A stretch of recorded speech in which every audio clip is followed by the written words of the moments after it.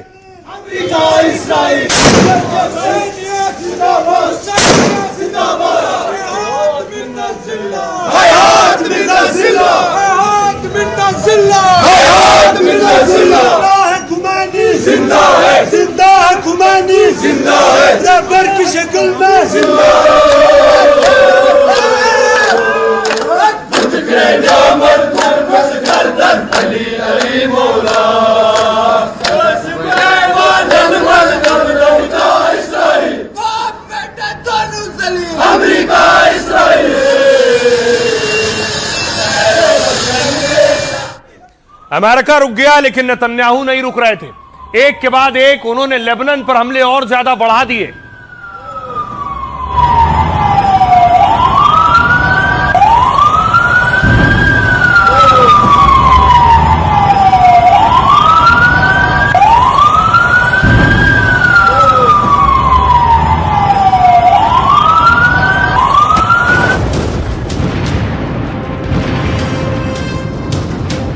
Trump ने cease fire का ऐलान किया तो ईरान समेत कई जगह जश्न शुरू हो गया। दुनिया मानने लगी कि जंग रुक गई और तेल से लगी आग अब बुझ जाएगी। अमेरिका इसराइल जो है उन्होंने ईरान पर नाजायज जंग थोपी थी, आज उसका 40 दिन के बाद उन्होंने खुलासा भुगता। लेकिन नेतन्याहू रुकने को तैयार नहीं थे। ईरान के सहयोगी हिजबुल्लाह पर इजराइल ने बमों की बरसात कर दी और ऐलान कर दिया कि वो लेबनान पर हमले रोकेंगे नहीं। तो क्या नेतन्याहू ट्रंप के सीज फायर को भी नहीं मानते? युद्ध विराम के जिस समझौते पर अमेरिका और ईरान तक मान गए, उसे नेतन्याहू क्यों नहीं मान रहे? क्या नेतन्याहू की जिद फिर से जंग की आग को भड़काएगी और मिडिल ईस्ट में और बड़ी तबाही लाएगी? अब आइए आपको बताऊं कि अभी भी कैसे इजराइल लेबनान पर अटैक कर रहा है। लेबनान के शहरों का हाल देखिए जरा क्या हो गया है। शुरुआती लगभग 8 से 10 किलोमीटर के हिस्से पर कब्जा कर लिया है। ये वहां का टायर सिटी है, लेबनान का टायर सिटी का हाल देखिए।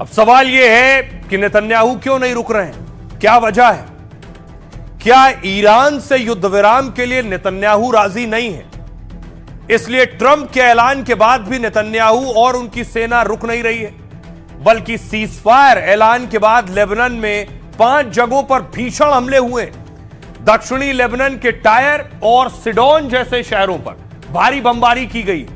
इजराइल के ताजा हमलों में लेबनान में 8 लोगों की मौत की खबर है। इजराइल हिजबुल्लाह को अपने लिए बड़ा खतरा मानता है और उसे लगता है कि युद्ध विराम हिजबुल्लाह को मजबूत होने में मदद करेगा। फॉक्स न्यूज के मुताबिक इजराइल सीजफायर की शर्तों से खुश नहीं है। ट्रंप के सीजफायर ऐलान पर भी उसने शर्तों के साथ समर्थन दिया है। नेतन्याहू ने कहा ईरान को हॉर्मुज खोलना होगा और हम हमले बंद करने होंगे और इजराइल लेबनान पर हिजबुल्लाह के खिलाफ हमले जारी रखेंगे, जबकि सीजफायर में ईरान ने लेबनान पर हमले रोकने की मांग की है।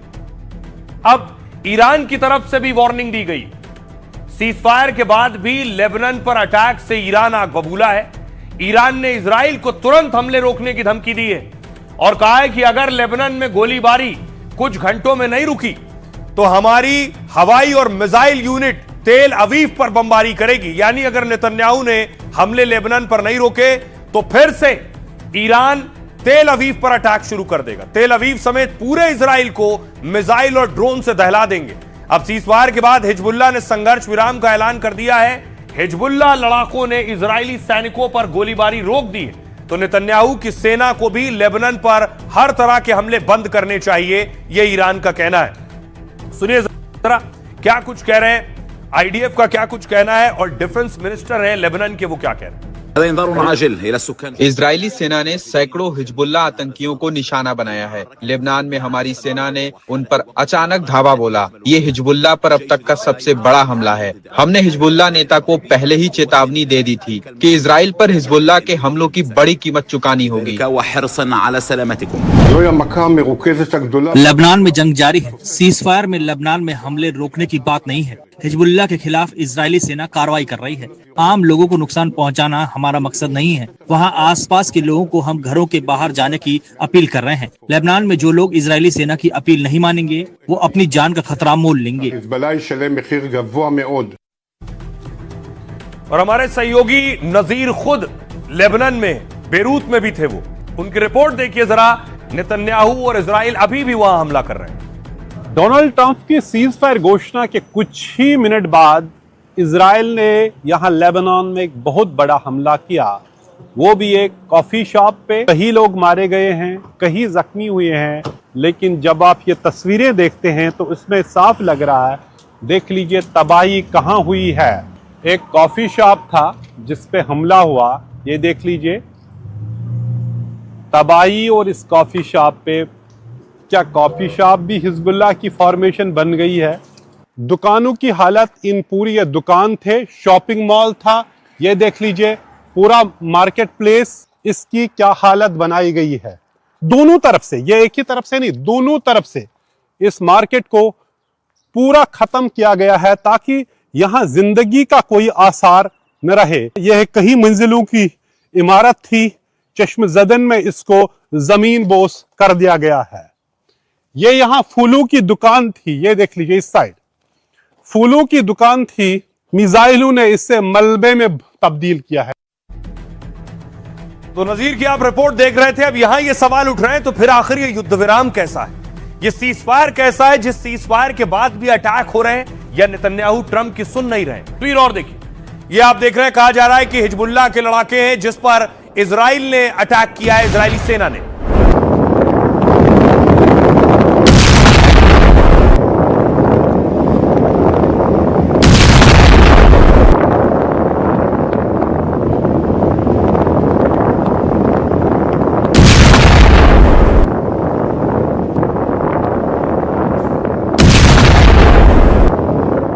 अब सवाल यह है कि आखिर इजरायली सेना क्या करने वाली।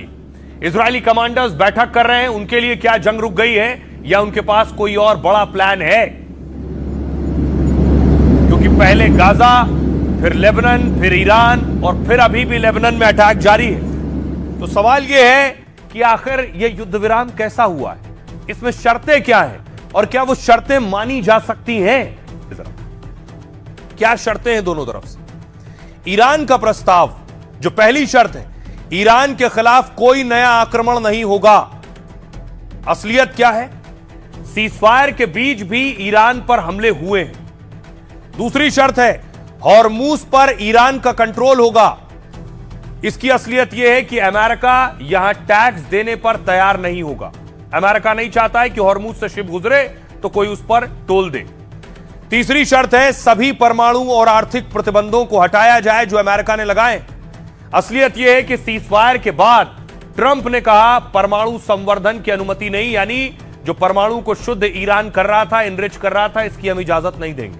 लेकिन यह शर्त का हिस्सा है। चौथी शर्त, जब्त $100 बिलियन वापस मिले ईरान को, जो बैंकों में फ्रीज थे उनके।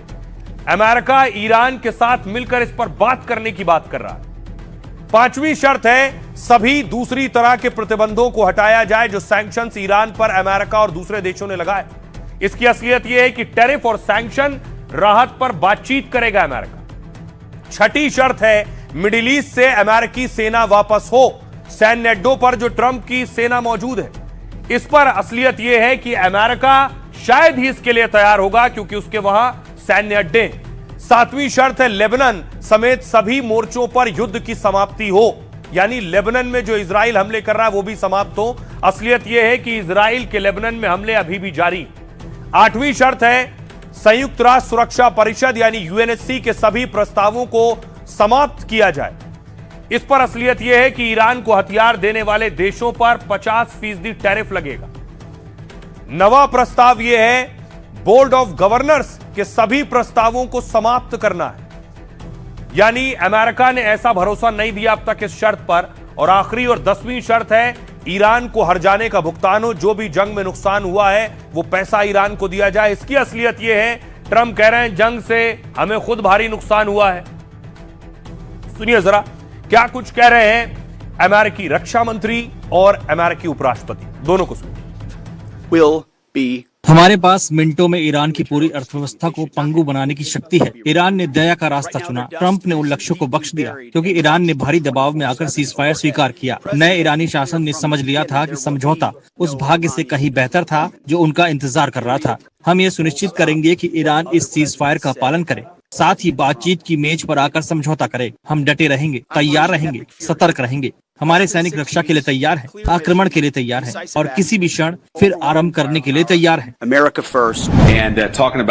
राष्ट्रपति ट्रंप चाहते हैं कि उन्हें बातचीत की मेज पर लाया जाए, लेकिन अगर ईरान ऐसा नहीं करता तो उसे इसकी भारी कीमत चुकानी पड़ती। उन्होंने हमें ईरान को भरोसे में लेकर बातचीत करने को कहा था। मुझे लगता है कि ईरान ने सही फैसला लिया है। तो सवाल यह है, शर्तें तो लंबी चौड़ी हैं, लेकिन क्या उन शर्तों को माना जा सकता है? क्या अमेरिका मानने को तैयार है? और शर्तें नहीं मानी जाएंगी तो सीजफायर कैसा? क्योंकि ईरान की रिफाइनरी पर अटैक हुआ है। ये तस्वीर आप देख रहे हैं, ईरान की ऑयल रिफाइनरी पर हमला हो गया, सीजफायर के बाद अटैक हुआ है।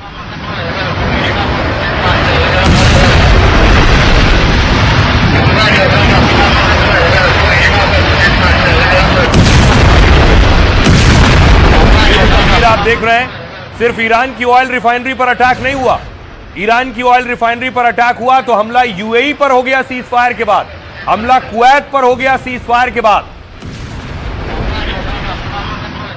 तो फिर कैसी जंग रुकी है? सबसे पहले देखिए, सीज फायर के बाद ईरान के लवाना द्वीप पर हमलों से जोरदार धमाका हुआ। लवाना में एक तेल रिफाइनरी पर अटैक हुआ। सीज फायर ऐलान के कुछ घंटों बाद यह हमला हुआ। एक साथ कई हमलों से रिफाइनरी में आग लग गई है। फारस की खाड़ी में यह ईरान का अहम तेल केंद्र है। सीज फायर ऐलान के बाद हमले से हालात और बिगड़ सकते हैं। अपने ऑयल सेंटर पर हमले से ईरान भड़क सकता है। आईआरजीसी ने साफ कहा है, हमारा हाथ ट्रिगर पर है, हम दुश्मन के हर हमले का मुंहतोड़ जवाब दे सकते हैं। दूसरी तरफ देखिए, कुवैत पर अटैक हो गया। सीज फायर के बाद ड्रोन अटैक हो गया कुवैत पर। कुवैत के रक्षा मंत्रालय ने ईरानी हमले की पुष्टि की और कहा, हमने ईरान के 28 ड्रोन नाकाम कर दिए। ईरान ने ऑयल सेंटर और पावर प्लांट को निशाना बनाया। पानी के कई डिसैलिनेशन प्लांट पर भी उसने हमला किया। ईरान ने हमले से कई जगह बड़ा नुकसान का दावा किया। यूएई पर अटैक हो गया। युद्ध विराम के बाद यूएई में भी ईरानी हमलों से कोहराम मचा है। अबू धाबी के गैस प्लांट पर मिसाइल ड्रोन से अटैक किया गया। यूएई ने कहा है, एयर डिफेंस से हमने ये सारे हमले नाकाम कर दिए, लेकिन प्लांट में एक मिसाइल गिरने से आग लगने की भी खबर है। ईरानी हमले से एक भारतीय समेत 3 के घायल होने की भी खबर है और फिलहाल प्लांट का कामकाज रोकना पड़ गया है। दूसरी तरफ बहरीन पर भी हमले हो गए, इसीलिए सीज फायर पर सवाल उठ रहा है। बहरीन में मिसाइल हमले के अलर्ट के सायरन बज रहे हैं। लोगों को सुरक्षित ठिकानों पर जाने की चेतावनी जारी की गई। राजधानी मनामा सहित कई इलाकों में धमाके सुने गए। ईरान के हमले से बहरीन में एक घर में आग लग गई। ईरान के ताजा हमले से लोगों के घायल होने की भी खबर है। सऊदी अरब की ईस्ट वेस्ट पाइपलाइन पर अटैक हो गया। 1200 किलोमीटर लंबी पाइपलाइन हॉर्मूज का एक विकल्प है। ईरान ने सऊदी पर कई ड्रोन और मिसाइल अटैक किए। सऊदी ने 5 मिसाइलों को बीच में ही मार गिराया है। तो सवाल यह है कि यह सीज फायर कितने दिन चलेगा? हुआ 14 दिन है और चला 4 घंटे भी नहीं। सुनिए जरा क्या कुछ कह रहे हैं पूर्व राजनयिक दीपक बोरा साहब। डोनाल्ड ट्रंप बहुत मर्क्यूरियल आदमी है, अपना इरादा बदलते रहते हैं, फैसले बदलते रहते हैं। जब एक तरफ से कह रहे थे कि मैं उनकी सभ्यता को मिटा दूंगा एक्सेट्रा, दूसरी तरफ फिर उसने एकदम से समझौता कर लिया, एक ऑफर कर दिया कि भाई 2 हफ्ते के लिए सीज फायर होगा। तो ये उन्होंने कुछ किया है जो काफी अनएक्सपेक्टेड है। ईरान में तो लोग खुशी मना रहे हैं, लेकिन अमेरिका में ट्रंप को कोई शाबाशी नहीं मिली है कहने के लिए, क्योंकि जहां वो कहता रहा हम बहुत जल्दी जीत जाएंगे, ईरान को घुटनों पे ले आएंगे, वो नहीं कर पाया। अगर ये अग्रीमेंट इंप्लीमेंट होता है, और ये मुझे पता नहीं कि ये इंप्लीमेंट होगा कि नहीं, क्योंकि अग्रीमेंट के 2 घंटे के बाद फिर मिसाइलें उड़नी शुरू हो गई थी। आज सुबह भी थोड़ी देर पहले मेरे फ्रेंड्स ने, इजराइल वालों ने बताया कि एक और मिसाइल आ गई थी वहां से। अब ये क्यों हो रहा है, कैसे हो रहा है, कौन सीरियस है, कौन किस पे भरोसा करता है, ये बहुत जरूरी बात है। तो अब सवाल यह है कि कितने दिन की शांति है, और खबर यह है कि ईरान से शांति वार्ता के लिए नहीं जाएंगे जेडी वेंस। अमेरिकी उपराष्ट्रपति शांति वार्ता के लिए नहीं जाएंगे। पाकिस्तान में ईरान के साथ होनी है ये शांति वार्ता। न्यूयॉर्क पोस्ट से बोले राष्ट्रपति ट्रंप, सुरक्षा कारणों से नहीं जा सकते जेडी वेंस।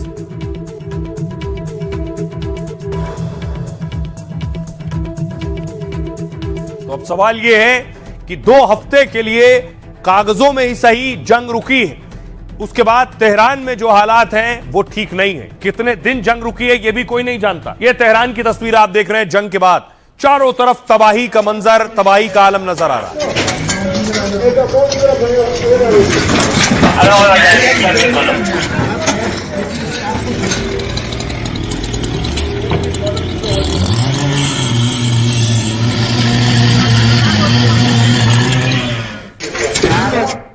और सीज फायर के बाद देखिए जरा, रक्षा मंत्री ने बैठक की है, विदेश मंत्री एस जयशंकर, वित्त मंत्री निर्मला सीतारमण, और मिडिल ईस्ट पर ही यह बैठक हुई है। खबर यह भी है कि विदेश मंत्री भी यूएई जाने वाले हैं। 9 अप्रैल से यूएई के दौरे पर है।